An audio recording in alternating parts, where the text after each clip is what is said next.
Thank you for visiting our channel. Please like, share and subscribe for more exciting food videos. Hello everyone and welcome back to the channel.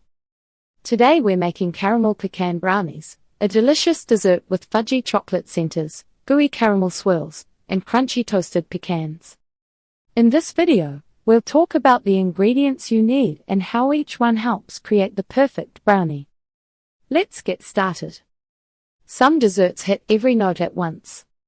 Caramel pecan brownies do that in one bite: dense chocolate, buttery caramel that stays soft, and pecans that taste warm and nutty instead of bland.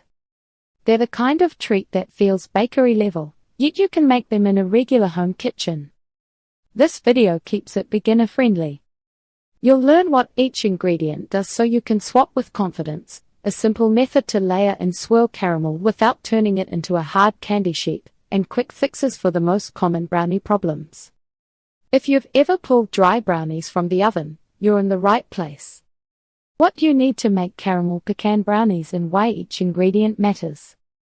Great brownies come down to balance. You want enough fat for richness, enough sugar for that shiny top, and enough flour to hold everything together without turning cakey. Flat lay composition on a rustic wooden surface displaying key ingredients for caramel pecan brownies: unsweetened cocoa powder, chopped dark chocolate, toasted pecans, caramel sauce, unsalted butter, granulated and brown sugars, eggs, all-purpose flour, and vanilla extract.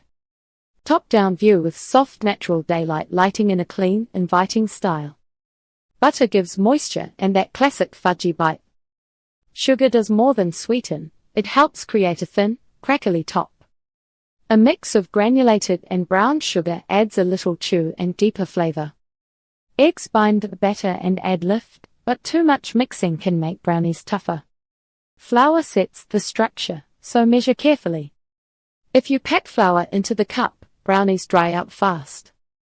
Vanilla rounds out the chocolate and caramel notes, even in small amounts. For pecans, choose fresh, raw pecan halves or pieces and toast them yourself. Pre-toasted nuts often taste flat. For caramel, go with a thick caramel sauce, not watery ice cream topping or caramel bits, depending on the swirl you want. Pan size matters, too. An 8-inch square pan gives thick brownies with gooey pockets. A 9-inch pan works, but the bars bake faster and come out thinner. Choosing the right chocolate base for a fudgy brownie. You can get chocolate flavor from cocoa powder, melted chocolate, or both. Cocoa powder gives a deep, brownie shop taste, while melted chocolate adds extra cocoa butter for a softer bite. Fudgy brownies usually have more fat and sugar than flour. That's why small measuring mistakes show up fast. Also, don't chase a clean toothpick. Slight underbaking keeps the center rich, and the brownies finish setting as they cool. Caramel options that actually work in brownies. Not all caramel behaves the same in the oven. Thick caramel sauce. Easiest to use. It spreads into ribbons, but it can soak in if it's too thin. Caramel bits. Best for clean pockets. They melt slowly and stay in place better. That's it for part 1.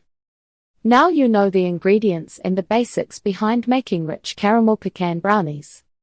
In part 2, we'll go step by step through layering, swirling the caramel, baking the brownies, and fixing common mistakes. Stay tuned for part 2. Thank you for watching. Please remember to like, share, and subscribe.